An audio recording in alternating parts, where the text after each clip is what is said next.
She had everything.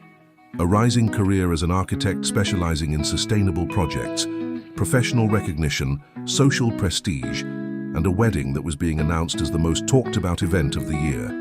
Everything in her life seemed aligned with a perfect script: a stable relationship with the heir to a powerful hotel chain, a ceremony planned down to the last detail, and the feeling that she had finally achieved what she had worked for her entire life: perfection. Catherine. Morrison stood in her sleek Manhattan office, overlooking the bustling streets of Soho through floor-to-ceiling windows.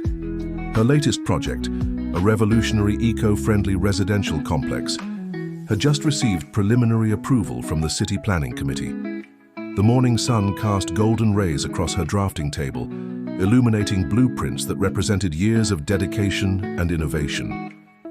At 28, she had already made a name for herself in the competitive world of sustainable architecture, and her engagement to Jonathan Blackwell III had solidified her position in New York's elite social circles. The Blackwell family owned a chain of luxury hotels spanning from the East Coast to California, and Jonathan was being groomed to take over the empire. Their relationship had been the subject of countless society pages, with photographers capturing their appearances at charity galas, art exhibitions, and exclusive dinner parties. Catherine's colleagues often commented on how perfectly matched they were, both ambitious, both from prominent families, both destined for greatness. Her phone buzzed with a text from her wedding planner. Final head count confirmed, 350 guests. The Plaza Ballroom looks magnificent with the white orchid arrangements. 3 days until your perfect day. Catherine smiled, adjusting the 3-carat diamond engagement ring that caught the light beautifully. The wedding had been planned for 18 months, every detail meticulously orchestrated. Her dress, a custom creation by a renowned designer, hung in her closet like a symbol of everything she had achieved. The guest list read like a who's who of New York society, business leaders, politicians, and celebrities. But as she organized documents in her studio that afternoon, preparing for a brief honeymoon before returning to work, her world shifted. On its axis, her phone chimed with a message from Jonathan, and what she read made her blood run cold. "Catherine, I can't go through with this. We've grown in different directions. You deserve something more authentic than what I can give you. I'm sorry." The words appeared on her screen like an electric shock. The device slipped from her hands as if it were emitting radiation, clattering onto the polished concrete floor of her studio. She stared at the message, reading it again and again, each word sinking deeper into her consciousness like stones thrown into still water. Her first instinct was to call him, but the phone went straight to voicemail. She tried his office, his apartment, even his mother's personal line. Nothing. Jonathan Blackwell III, the man she was supposed to marry in 72 hours, had vanished from her life with the casual indifference of someone cancelling a dinner reservation. With the floral arrangements already chosen, the menu paid for, the church reserved, and 350 guests confirmed, what should have been her social coronation had transformed into an imminent public humiliation. The thought of facing the whispers, the pitying looks, the barely concealed satisfaction of those who had always questioned whether she truly belonged in their world made her stomach churn. Catherine grabbed her coat and portfolio, her hands shaking as she locked her studio. She needed air, space, anywhere but the suffocating walls that suddenly seemed to mock her with their displays of professional success. Her heels clicked against the pavement as she walked aimlessly through the streets of downtown Manhattan, her mind swirling with questions contained rage and fear of exposure. How would she tell her parents? How would she face her colleagues? How would she explain to 350 guests that the wedding of the year was cancelled because the groom had decided 3 days before the ceremony that their 5-year relationship wasn't authentic enough? The late afternoon sun cast long shadows between the buildings as Catherine found herself in Greenwich Village, far from her usual haunts in the more fashionable parts of the city. The bohemian neighborhood felt like another world, with its narrow streets, vintage bookshops, and small cafes that had survived decades of gentrification. Emotionally exhausted, she stopped in front of an old coffee shop called The Grind. a place that looked like it had been frozen in time since the 1960s. The aroma of fresh bread and strong coffee filled the air, mixing with the scent of jasmine from a nearby community garden. Through the large windows, she could see students hunched over laptops, artists sketching in notebooks, and couples engaged in intense conversations over steaming mugs. It was there, as she stood hesitating whether to go inside or continue her aimless wandering, that she saw him. A man sitting on the sidewalk, leaning against a wall covered in climbing ivy and vibrant street art. His clothes were worn and dirty, his beard unkempt, his boots scuffed from countless miles of walking. A knit cap covered most of his hair, and he held an old newspaper, seemingly oblivious to the bustling activity around him. Something about his stillness in the midst of chaos caught her attention. While everyone else hurried past with purpose and destination, he seemed content to simply exist in that moment, reading words that most people would have discarded hours earlier. Catherine was so absorbed in observing this stranger that she didn't notice the uneven sidewalk. Her heel caught in a crack, sending her stumbling forward. Her leather portfolio flew from her hands, scattering architectural drawings and project documents across the concrete like oversized confetti.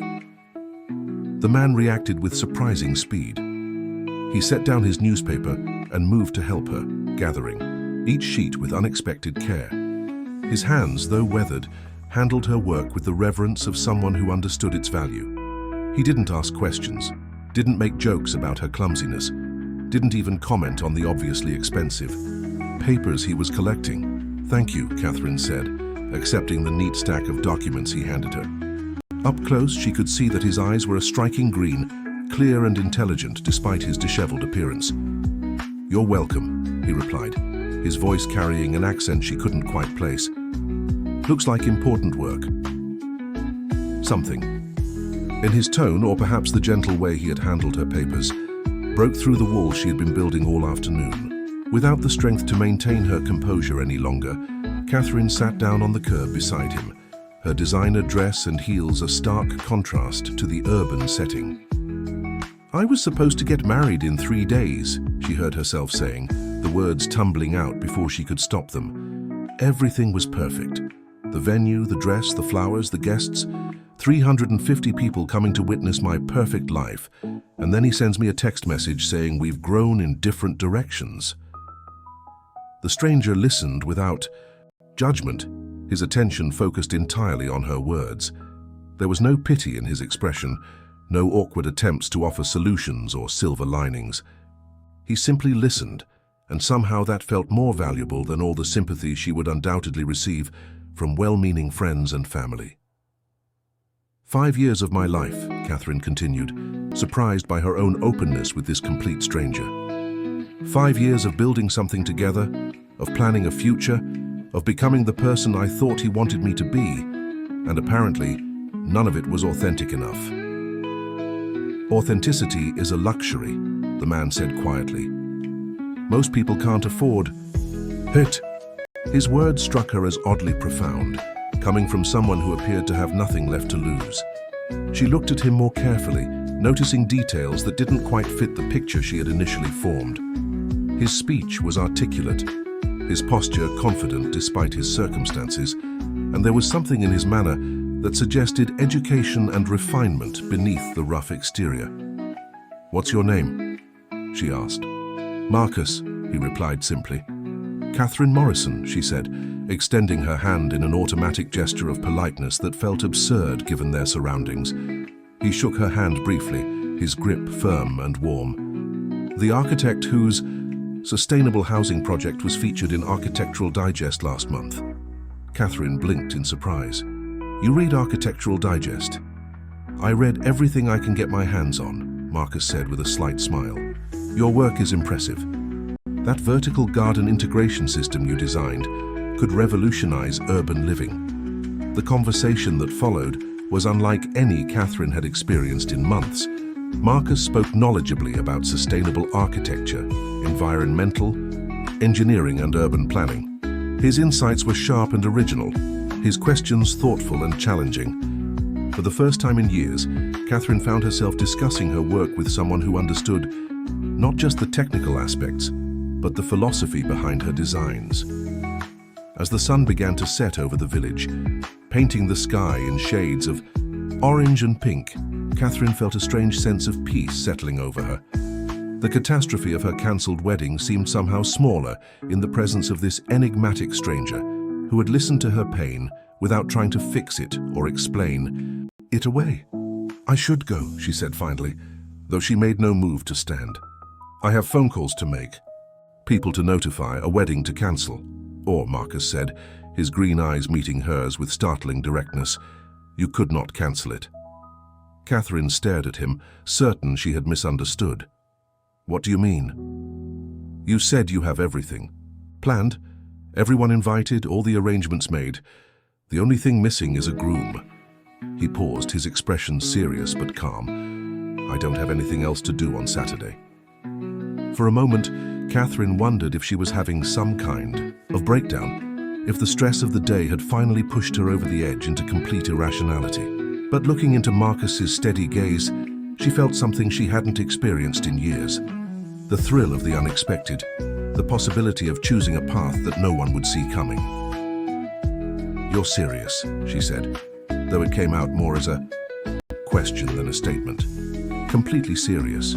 You need a husband for one day to save face. I need," he gestured vaguely at his surroundings, "a change of scenery. We could help each other." The proposal was absurd, impossible, completely contrary to everything Catherine had been taught about propriety and social expectations. It was also, she realized with growing excitement, exactly the kind of bold, unconventional choice that the old Catherine Morrison would never have considered. As she sat on that Greenwich Village curb, surrounded by the debris of her carefully constructed life, Catherine Morrison made a decision that would change everything. The morning sun filtered through the tall windows of the Manhattan Marriage Bureau as Catherine Morrison stood in line, still unable to believe what she was about to do. Beside her, Marcus had cleaned up remarkably well. She had taken him to a men's clothing store the evening before, and while he had protested the expense, he had allowed her to buy him a simple but well-fitted navy suit, white shirt, and conservative tie. With his hair trimmed and his beard neatly groomed, he looked like a completely different person, though the transformation only made his mysterious nature more intriguing. "Last chance to change your mind," Marcus said quietly as they approached the clerk's window. Catherine looked at him, this stranger who had agreed to marry her to save her from public humiliation. In the harsh fluorescent light of the government building, the absurdity of what they were doing hit her with full force. She was about to legally bind herself to a man whose last name she had only learned an hour earlier, when he had shown his identification to the clerk, Marcus Stone. Even his name sounded like something from a novel. "Are you changing yours?" she asked. "No," he replied simply. "I meant what I said yesterday. I have nothing to lose." Something in his tone made her study his face more carefully. There was a sadness in his green eyes that spoke of losses she couldn't begin to imagine. Whatever had brought him to that sidewalk in Greenwich Village, whatever had reduced him to reading old newspapers on the street, it had taken more from him than just material possessions. "Then, neither am I," Catherine said, stepping forward, to complete the paperwork. 2 hours later, they emerged from the building as husband and wife, the marriage certificate feeling surreal in Catherine's hands. The legal ceremony had been brief and impersonal, nothing like the elaborate church wedding that was still scheduled for the next day. But somehow, the simplicity of it felt more genuine than all the months of planning and orchestration that had gone into the original event. "Now what?" Marcus asked as they stood on the steps of the building, the bustling city continuing its rhythm around them. "Now we go to the plaza and convince 350 people that this was always the plan," Catherine said, trying to inject more confidence into her voice than she actually felt. The next 24 hours passed in a blur of frantic phone calls and hasty explanations. Catherine's parents, Margaret and Robert Morrison, were beside themselves with confusion and concern. Her mother had flown in from their home in Connecticut, alternating between tears and furious demands for an explanation. "Catherine Elizabeth Morrison, what in God's name has gotten into you?" Margaret Morrison stood in her daughter's apartment. Still elegant at 55, but visibly shaken by the news. You call me at midnight to tell me you've married a complete stranger and expect me to smile and pretend this is normal.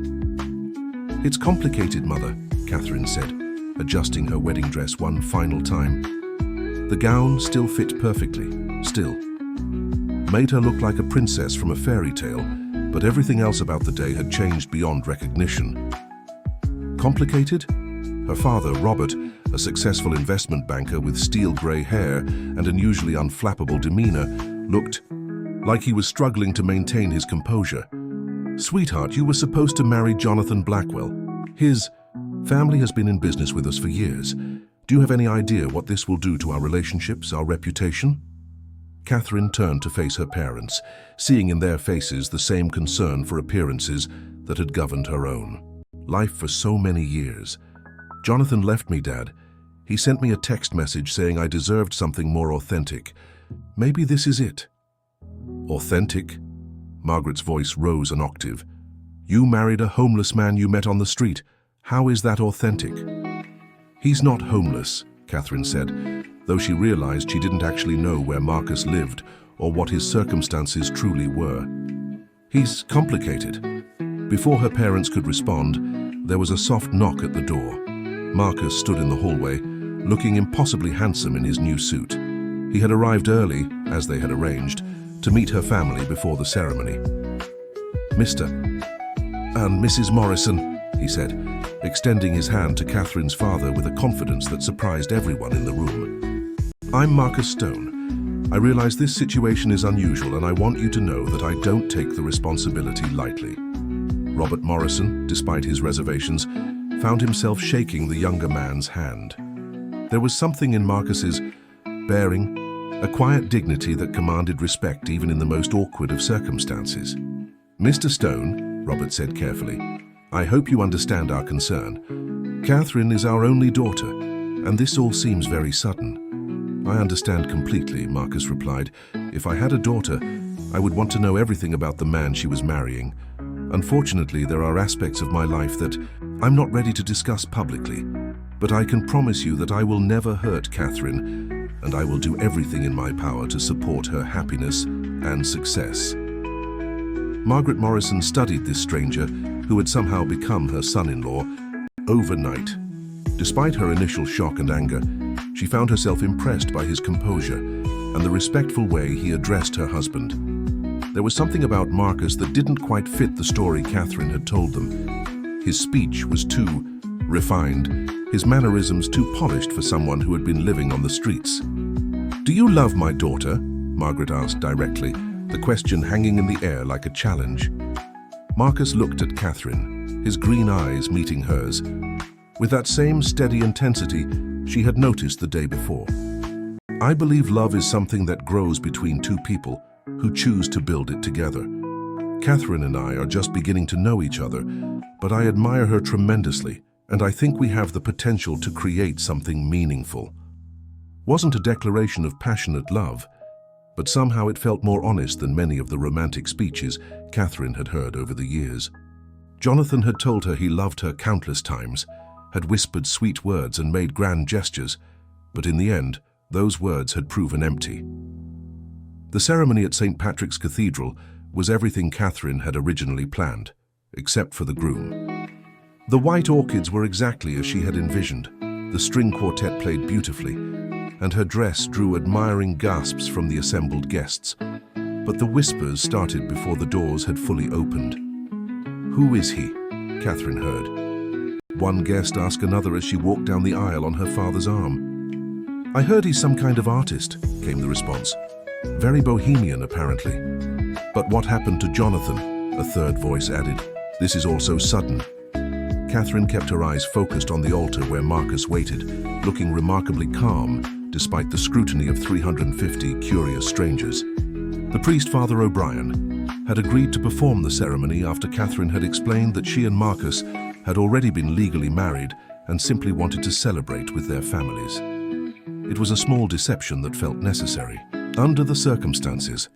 When Father O'Brien asked if she would take Marcus as her lawfully wedded husband, Catherine's voice rang out clear and strong. I do. The conviction in her own voice surprised her. Marcus's response was quieter but equally firm. I do. The reception at the plaza was an exercise in social theatre. Catherine's friends and colleagues circulated through the elegant ballroom, champagne glasses in hand, trying to piece together the story of her mysterious new husband. Marcus handled the attention with remarkable grace, answering questions politely, but revealing little about himself. When her business partner, David Chen, pulled her aside near the elaborate wedding cake, his expression was a mixture of concern and curiosity. Catherine, I've known you for 5 years, he said in a low voice. This isn't like you. Where did you meet this guy? What do you really know about him? I know enough, Catherine replied, watching Marcus across the room as he spoke with her uncle about urban development projects. He understands my work. He listens when I talk and he doesn't try to change me. But Catherine, what about your career? What about our firm? The Blackwell account was going to set us up for years. Catherine felt a stab of reality penetrate her wedding day bubble. She had been so focused on saving face and avoiding embarrassment that she hadn't fully considered the professional ramifications of her choices. The Blackwell family's business had indeed been a cornerstone of their firm's future plans. We'll figure it out, she said, hoping she sounded more confident than she felt. As the evening progressed, Catherine found herself watching Marcus with growing fascination. He moved through the elegant crowd with an ease that seemed impossible for someone who had been reading newspapers on the sidewalk just 2 days earlier. His conversation with her cousin, a professor at Columbia, revealed a depth of knowledge about renewable energy technology that caught Catherine's attention from across the room. During their first dance, Marcus held her with a gentle confidence that made her feel both protected and cherished. How are you holding up? He asked as they swayed to the soft music. Better than I expected, Catherine admitted. You're quite the actor, Mr. Stone. So are you, Mrs. Stone, he replied, and something in the way he said her new name made her heart skip slightly. Is that really your name? She asked impulsively. Marcus smiled, an expression that transformed his entire face. It's the name on my identification, which makes it legal enough for government purposes. That's not an answer. No, he agreed, it's not. As the last guests departed and Catherine changed out of her wedding dress, she felt a strange mixture of exhaustion and exhilaration. She had pulled off the impossible, transforming a public humiliation into a mysterious triumph that would have people talking for months. But as she looked at Marcus, now her husband in every legal sense, she realized that the most challenging part of this adventure was just beginning. So, she said, as they stood in her apartment later that night, the surreal day finally coming to an end. What happens now? Marcus loosened his tie and looked around her spacious apartment with its modern furniture and carefully curated art collection. Now we figure out how to be married, I suppose. The guest room is made up, Catherine said quickly, suddenly, aware of the implications of their situation. I mean, this doesn't have to be. We can keep things separate, Marcus finished gently. I understand completely. This is a practical arrangement, not a romantic one. But as Catherine lay in her bed that night, listening to the soft sounds of Marcus moving around in the guest room, she wondered if the line between practical and romantic was as clear as she had originally thought. The next few weeks fell into an unexpectedly comfortable routine. Marcus proved to be an ideal roommate, if that's what they were calling their unusual arrangement. He rose early each morning, always before Catherine's alarm, and had coffee ready by the time she emerged from her bedroom. The apartment was invariably spotless, though she never saw him cleaning. He disappeared during the day, returning in ties in the late afternoon with groceries and ideas for dinner. Their evening conversations became the highlight of Catherine's day. Marcus possessed an extraordinary breadth of knowledge, speaking with equal fluency about sustainable architecture, international politics, literature, and renewable energy systems. His insights into her work were particularly valuable, often offering perspectives that helped her solve design challenges she had been struggling with for weeks. What did you do before? Catherine asked one evening as they shared a simple dinner of pasta and salad that Marcus had prepared. I mean, before you were living on the street. Marcus set down his fork and considered the question carefully. I was an engineer, he said finally, specialized in renewable energy systems, particularly solar and wind integration for urban environments. That explains how you know so much. About my work, Catherine said. But what happened? How did you end up homeless? Marcus supplied. It's complicated. Catherine was beginning to recognize that phrase as Marcus's standard response when he didn't want to elaborate. Despite living in the same apartment for 3 weeks, despite sharing meals and conversations, and the strange intimacy of a fake marriage, she still knew virtually nothing about his past. What she did know was that having Marcus in her life was changing her in ways she hadn't expected. His presence had brought a sense of peace and stability that she hadn't realized she'd been missing. He didn't try to manage her career or offer unsolicited advice about her choices. He simply listened, asked thoughtful questions, and supported her work with genuine enthusiasm. Her colleagues at the architecture firm had noticed the change too. David Chen commented that she seemed more focused and creative than she had in months. Her design work had taken on a new depth and innovation that impressed even her most demanding clients.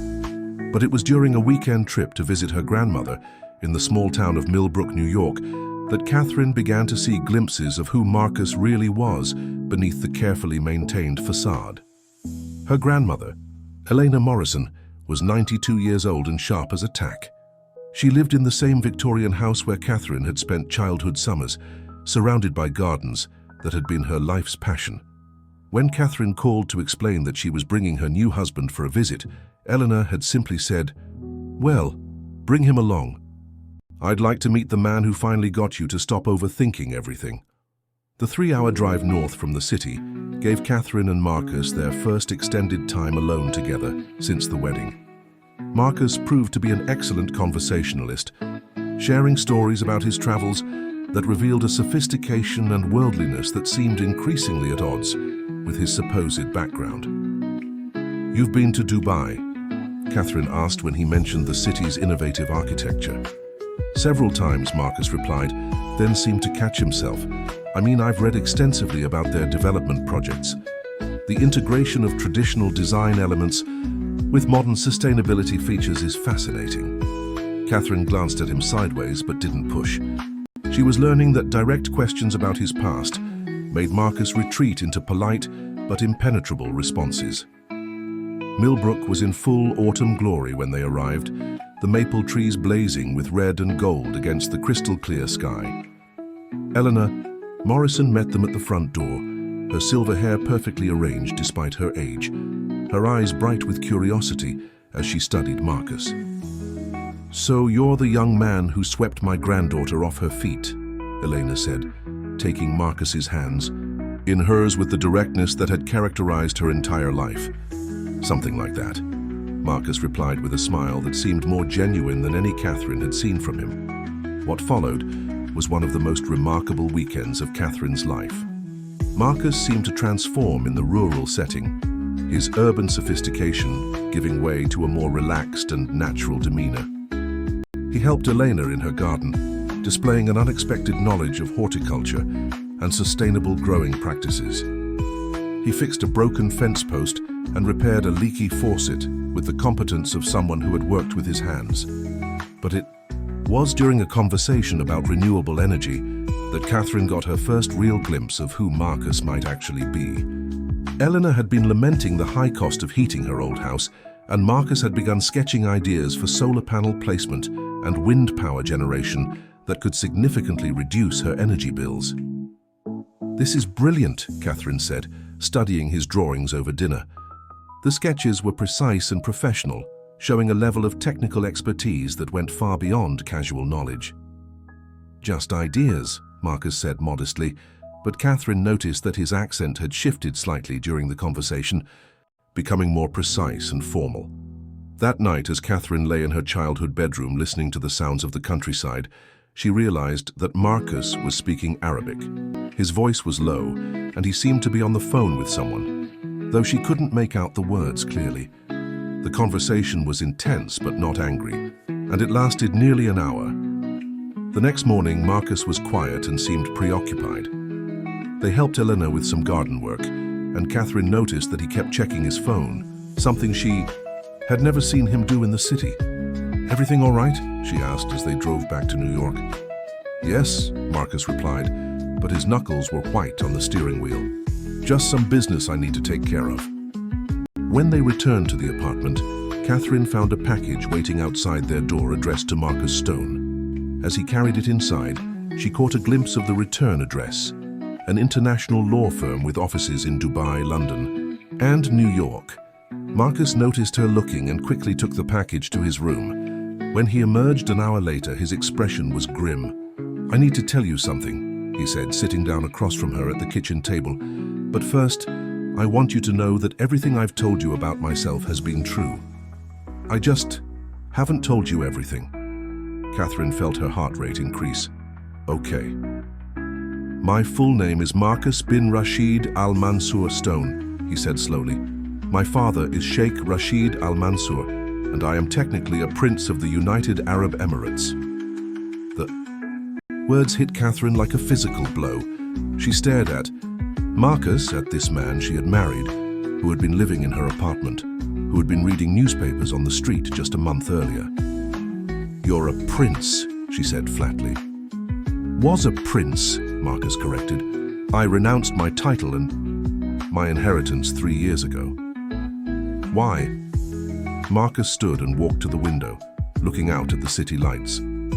"I created a revolutionary solar energy system that could have changed everything, made clean energy accessible and affordable for developing nations, reduced global dependence on fossil fuels. I was young and idealistic and thought technology could save the world." He paused, his reflection ghost-like in the glass. "My father saw it as a business opportunity.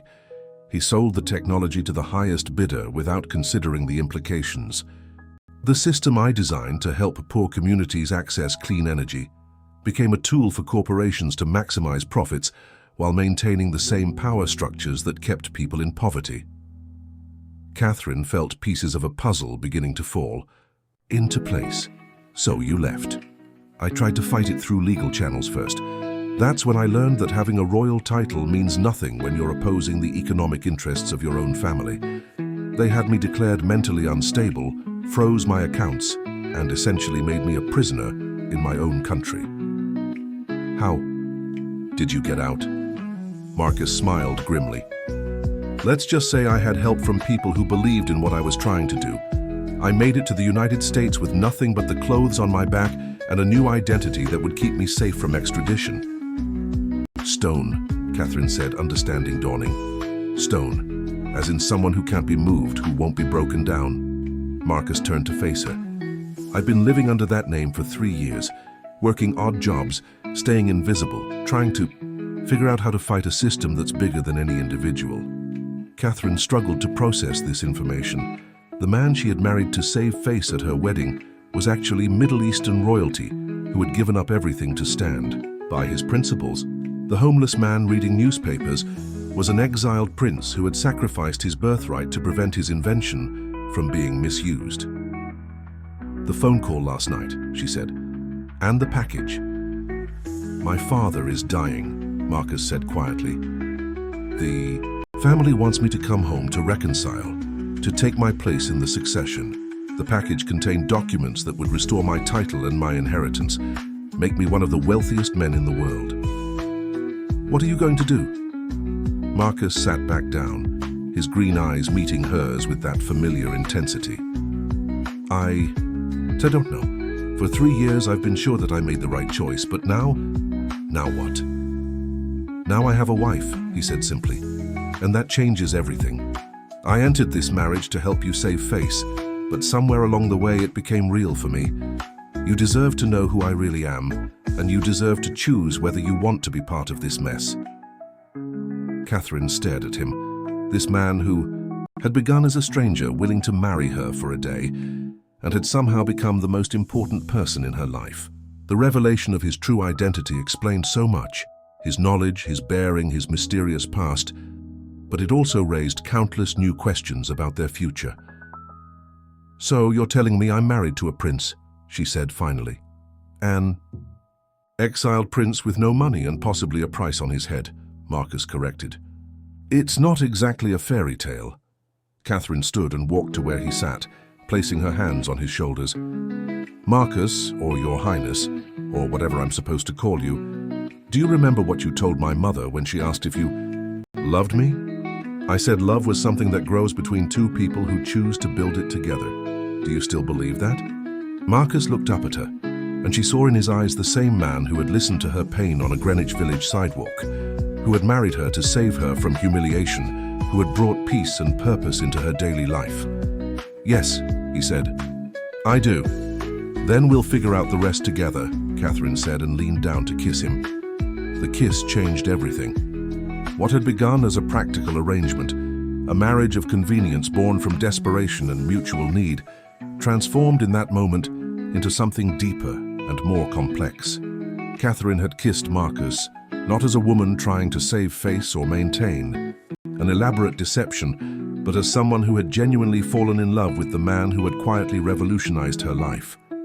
Over the following days, Marcus gradually revealed more details about his past.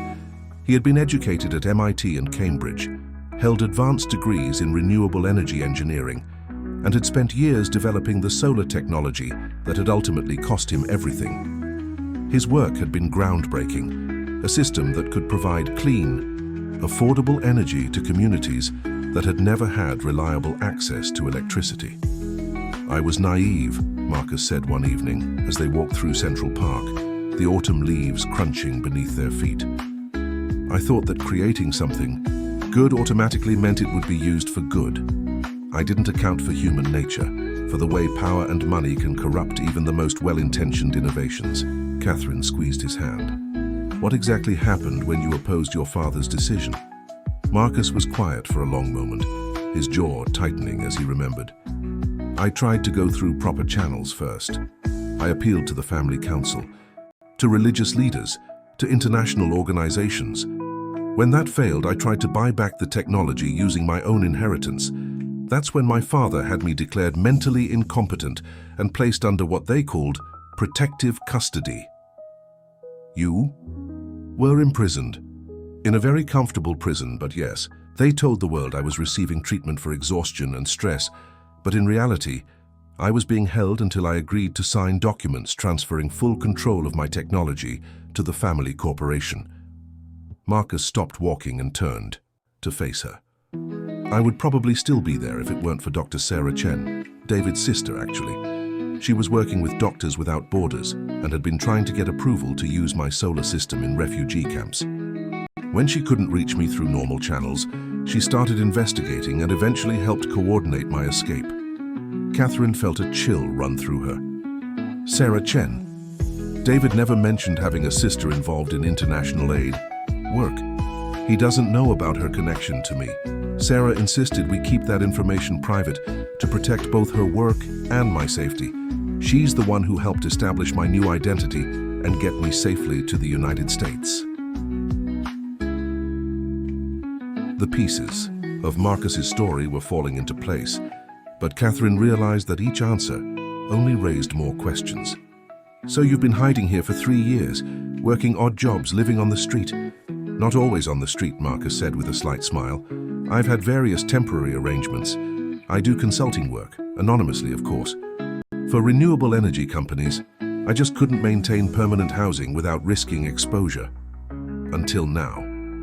Until you offered me a roof over my head in exchange for playing the role of devoted husband." Marcus stopped and took her hands in his.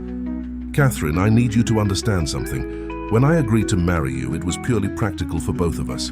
But living with you, seeing your work, watching how you approach problems with creativity and integrity, somewhere along the way, this became real for me. Completely real." Catherine felt her heart racing.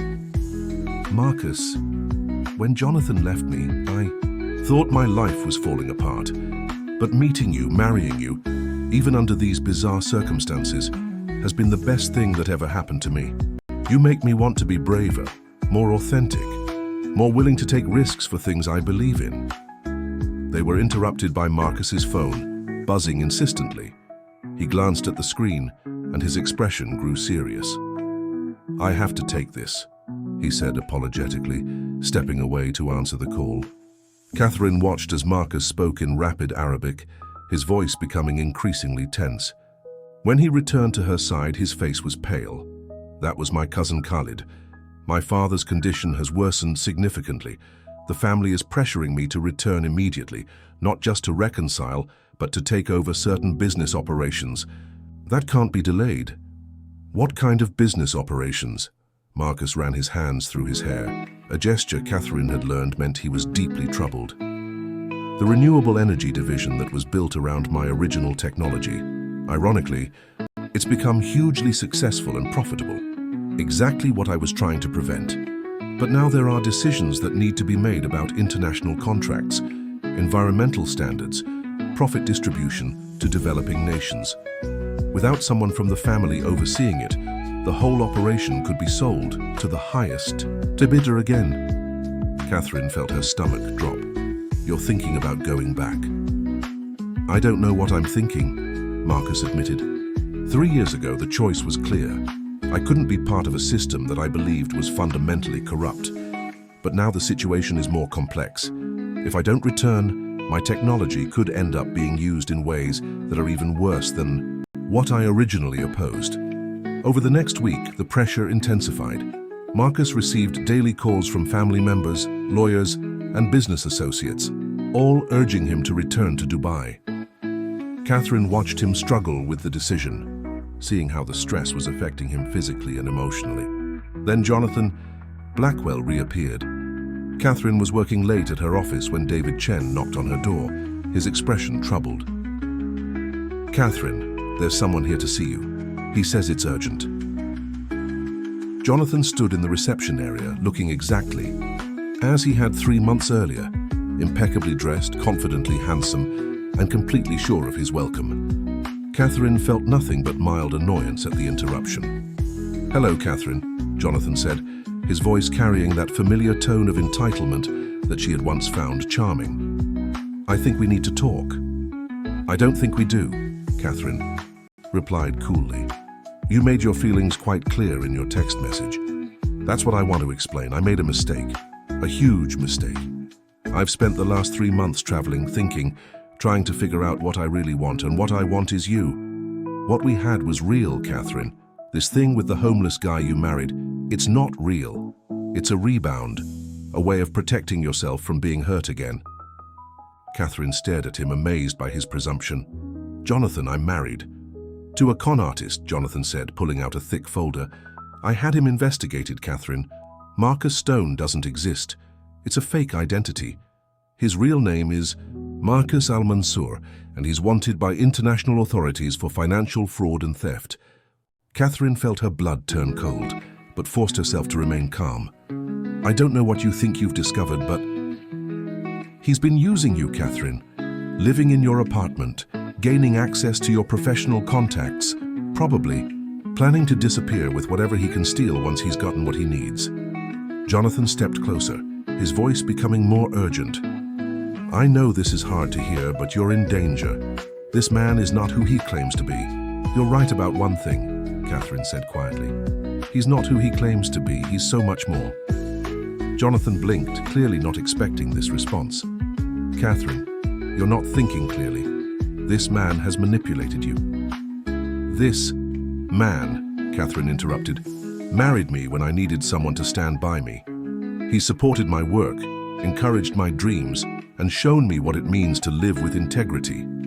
Whatever his past, whatever his real name, I know who he is as a person. But, Catherine, he's a criminal. He stole millions of dollars from his own family. He refused to allow his invention to be used to exploit poor communities," Catherine corrected. "And apparently that makes him a criminal in some people's eyes." Jonathan stared at her, clearly frustrated by her refusal to accept his version of events. "I'm trying to save you from making the biggest mistake of your life." "You're 3 months too late for that," Catherine said. "The biggest mistake of my life was agreeing to marry you in the first place. Marcus showing up was the correction." "When?" Catherine returned to the apartment that evening. She found Marcus packing a suitcase. Her heart sank. "You're leaving," she said. Marcus looked up, his expression pained. "Catherine, I got a call from Sarah Chen today. Jonathan Blackwell has been asking questions about me, making inquiries with international law enforcement. It's only a matter of time before my location is compromised, so we'll deal with it together." "No." Marcus closed the suitcase and sat down heavily on the bed.